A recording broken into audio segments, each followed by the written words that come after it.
Intermediate mathematics classes के लिए chapter number 4 determinants या सारणिक का चैप्टर लिया है। आज बात इसी की करेंगे। तो देखते हैं किसे कहते हैं डिटर्मिनेंट्स। जैसे एक एक्सप्रेशन लीजिए आप a1 b1 minus a2 b2, एक व्यंजन है या एक्सप्रेशन है। तो अब इसको डिनोट करने का क्या मेथड है, ये है इसका डिनोट करने का मेथड a1 b1, यहाँ पर लिखिए a2 b2। तो यहाँ पर मतलब क्या हुआ, इनकी प्रोडक्ट करते हैं a1 b1 minus a2 b2। पहले मल्टीप्लाई इनकी होती है, फिर माइनस का साइन लगता है और ये इस तरह से।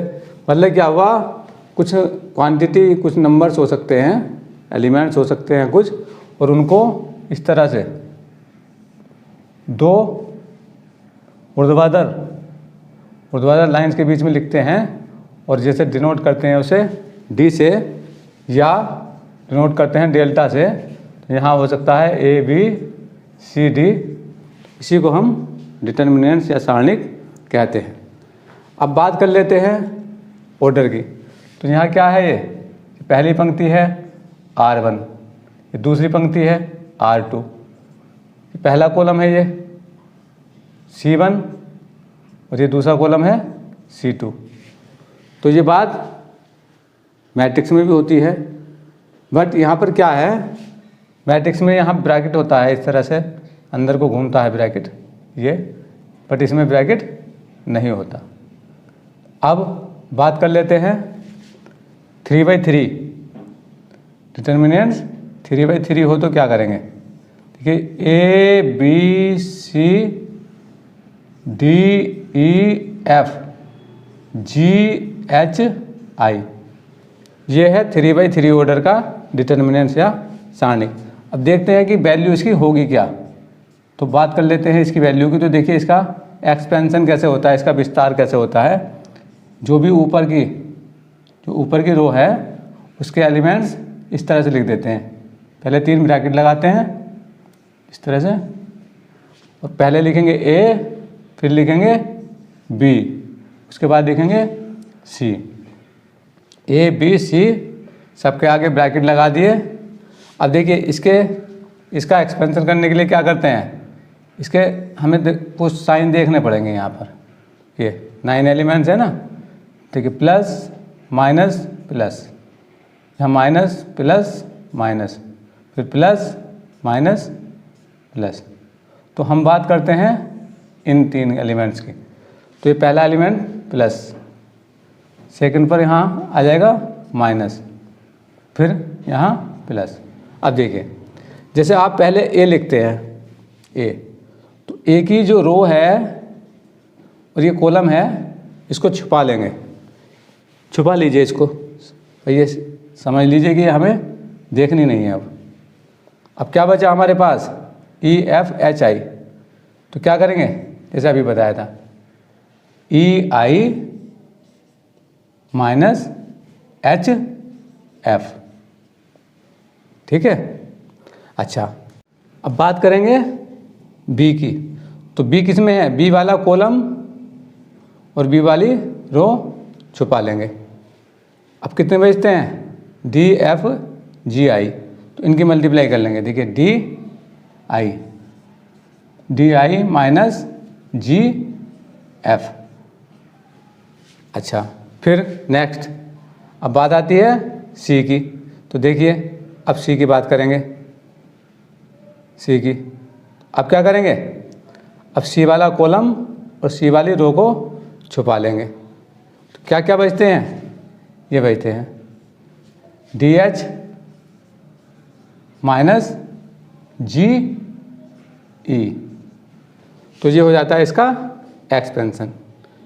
तो अब आप समझ सकते हैं कि यदि इस तरह का एक्सपेंशन हो तो आप उसको डिटर्मिनेंट्स में इस तरह से शो कर सकते हैं, डिनोट कर सकते हैं। और यदि इस तरह की एक्सप्रेशन हो तो आप इस तरह से इसको डिटर्मिनेंट्स में शो कर सकते हैं।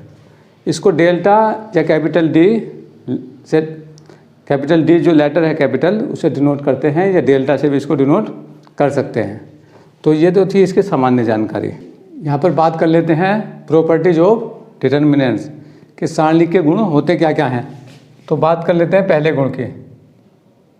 नंबर 1 कि जैसे यहाँ पर कोई डिटर्मिनेंट्स है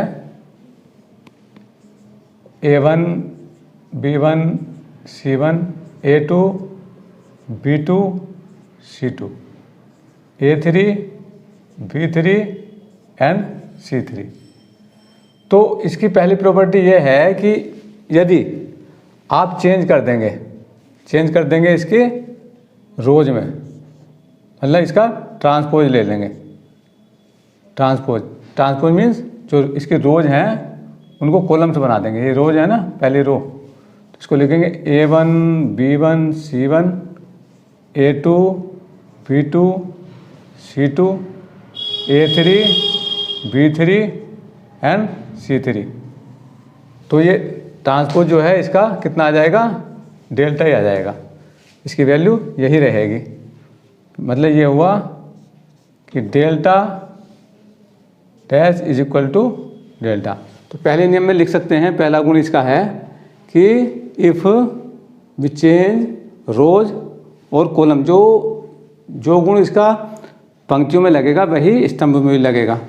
इसी के साथ साथ हम स्तंभ को भी चेंज कर सकते हैं। देखिए ये क्या है, A1 B1 C1 तो थी इसकी पंक्ति, कॉलम बन जाता है।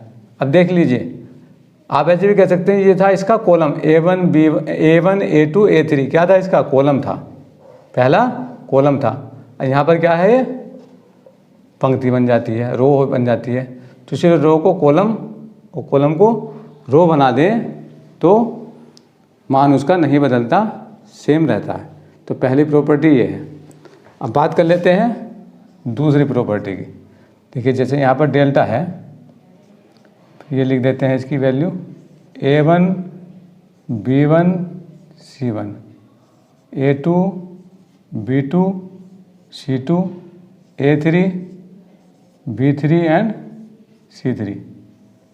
अब हम, ये एक डिटर्मिनेंट है, इस डिटर्मिनेंट में पहली पंक्ति, दूसरी और तीसरी पंक्ति। अब आप अगर इसमें चेंज करना चाहें इनके स्थानों में, R1 को लिखेंगे यहाँ और R2 को लिखेंगे यहाँ। थर्ड रो का जो प्लेस है वो वही रहेगा, सेम रहेगा, तो इसमें माइनस का अंतर आ जाता है। इसको लिख देंगे अगर हम डेल्टा वन क्यों, पहले का प्लेस चेंज किया है। तो क्या होगा, ये डेल्टा वन जो हो जाएगी इक्वल हो जाएगी माइनस डेल्टा। अब पुनः इसमें चेंज करेंगे, एक बार चेंज और कर देंगे, कोई सा प्लेस बदल देंगे, जैसे R2 का R3 से चेंज कर देंगे तो फिर एक माइनस आएगा, तो माइनस माइनस प्लस हो जाएगा। एक चेंज करेंगे तो माइनस, दो चेंज करेंगे तो प्लस, तीन बार चेंज करेंगे तो फिर माइनस। अब देखिए यही जो सेम रूल है यही कॉलम पे अप्लाई होता है। कॉलम के प्लेस चेंज करेंगे एक दूसरे के तो माइनस आएगा, फिर दोबारा करेंगे चेंज तो माइनस आएगा, फिर एक बार और करेंगे तो फिर माइनस, हर बार माइनस का अंतर आ जाता है। डिटर्मिनेंट्स की तीसरी प्रॉपर्टी है कि यदि किसी डिटर्मिनेंट में कोई सी दो रोज, दो पंक्तियाँ या दो स्तंभ एक सी हो जाएं, सर्वसम मतलब एक समान। जैसे यहाँ पर ये दूसरी रो है R2 और ये तीसरी R3, तो देखिए A2 B2 C2, तो ये सेम है दोनों। तो ऐसी स्थिति में क्या हो जाता है, इसका मान, डिटर्मिनेंट्स का मान जो है 0 हो जाता है। अब ये इस तरह से कॉलम अगर सेम हो तो भी वैल्यू 0 हो जाती है। तो ये थी इसकी तीसरी प्रॉपर्टी। अब बात कर लेते हैं चौथी प्रॉपर्टी की। प्रॉपर्टी फोर्थ है कि किसी सारणिक में वैल्यूज हैं A1 B1 C1 A2 B2 C2 A3 B3 and C3। अब हमने किसी रो या किसी कॉलम में मल्टीप्लाई कर दी, सपोज कीजिए R2 में मल्टीप्लाई कर दी हमने K से, यहाँ पर हो जाता मान K A2 K B2 and K C2। बाकी सेम रहेंगे, जैसे A1 B1 C1, A3, P3 और C3 ये सेम है। अब ये हो जाता है मान लिया D1 डेल्टा 1। तो डेल्टा वन को कह सकते हैं हम, जो वैल्यू पहले थी, पहले क्या थी इसकी वैल्यू डेल्टा थी, अब K से मल्टीप्लाई करने से ये K टाइम्स इसकी मल्टीप्लाई हो जाएगी, मतलब ये K गुना हो जाएगा पहले से। मतलब ये हुआ कि किसी सारणी की किसी पंक्ति या किसी कॉलम में जिस क्वांटिटी से मल्टीप्लाई करते हैं तो डिटर्मिनेंट की वैल्यू उतने गुना बढ़ जाती है। अब नेक्स्ट ले लीजिए, देखिए हम बात कर लेते हैं। देखिए ये दोबारा लिखते हैं A1 B1 C1, यहाँ पर A2 B2 C2, A3 B3 and C3। अब यहाँ पर हम पहली जो रो है ना, ये इसको कर लेते हैं L से मल्टीप्लाई, इसमें कर लेते हैं M, सेकंड रो में M से मल्टीप्लाई कर लेते हैं, यहाँ पर N से मल्टीप्लाई कर लेते हैं। तो ये पहले वैल्यू कितनी थी, ये वैल्यू थी डेल्टा, तो यहाँ पर कितनी हो जाएगी, डेल्टा तो रहेगी, L इसमें की थी, M इसमें की थी और N, तो L M N, तो तीनों की मल्टीप्लाई डेल्टा से हो जाती है। ये है फोर्थ प्रॉपर्टी। इसकी प्रॉपर्टी फिफ्थ ये है कि कोई डिटर्मिनेंट है। अब इसमें जो ये रोज हैं 3 हैं, कॉलम्स में 3 हैं, बट किसी भी कॉलम में जो टर्म है वो 1 ना होकर ज़्यादा टर्म हो। जैसे देखिए यहाँ पर X Y Z, और इसमें एक साथ और भी हो सकता है। जैसे बात कर लें P + Q + R और प्लस हो जाए ये, तो कितने टर्म हुए इसके कॉलम में, ये पहला कॉलम कहलाता है 1 2 3 टर्म है। तो अब इसको हम शो कर सकते हैं 3 डिटर्मिनेंट्स में। देखिए ये 1 2 3 कॉलम्स है ना, तो ये हो जाएगा इस तरह से।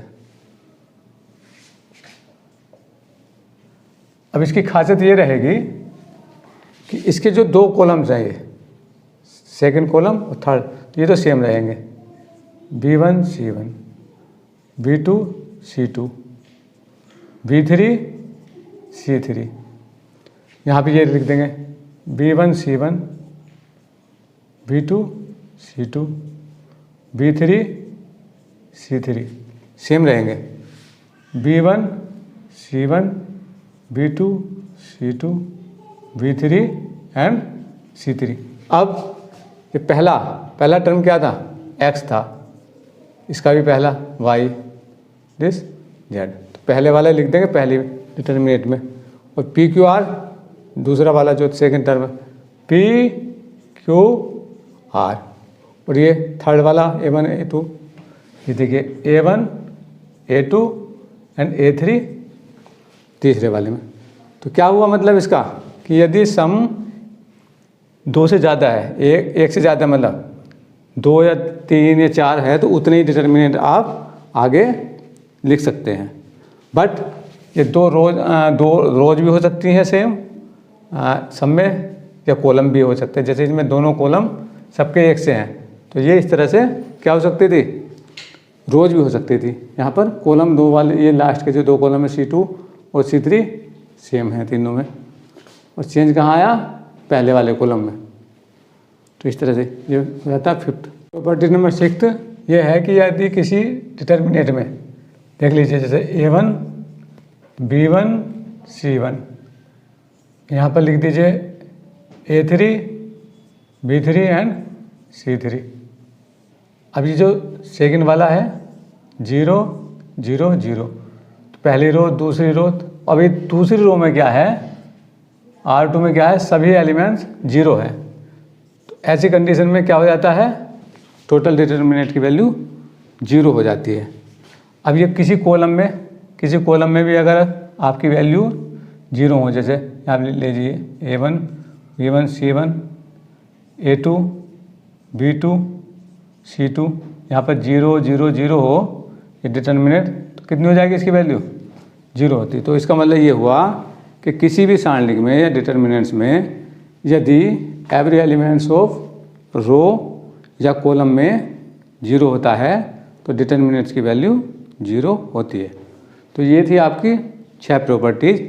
इनके द्वारा या इनके आधार पर आप एक्सरसाइज के क्वेश्चंस कर सकते हैं।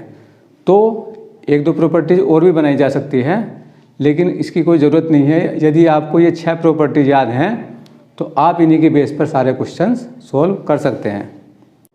तो देखिए, ले लेते हैं एक प्रॉब्लम, फाइंड दिस वैल्यू। तो क्या हो जाएगा इसका मान, ये मल्टीप्लाई करेंगे 2 2 जा 4 माइनस मल्टीप्लाई दिस, कितना हो जाएगा 4 माइनस माइनस प्लस हो जाएगा एंड 8 आंसर।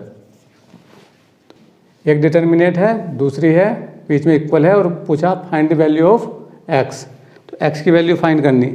अब याद कीजिए, अगर ये मैट्रिक्स होते हैं, यहाँ पर ऐसी ब्रैकेट होती तो क्या करते हैं हम, यही क्वेश्चन अगर मैट्रिक्स में होता तो हम कोरस्पोंडिंग एलिमेंट्स की कंपेयर करते हैं यहाँ पर। बट ये क्या है, ये है डिटर्मिनेंट्स। तो डिटर्मिनेंट्स में कंपेयर नहीं करेंगे, इसका एक्सपेंशन करेंगे। तो देखिए इसका एक्सपेंशन देखिए, इसकी मल्टीप्लाई माइनस ये, तो इसकी मल्टीप्लाई हो जाएगी 2x स्क्वायर माइनस 40 इक्वल हो जाएगा, ये मल्टीप्लाई कीजिए 18 minus 40, minus 40 cancel by minus 40, 2x square equals to 18, x square equals to 18/2, कितना आ जाएगा ये 2 से डिवाइड करके 9। नाउ टेकिंग स्क्वायर रूट, तो x की वैल्यू कितनी हो जाएगी, +-3, दैट इज आंसर।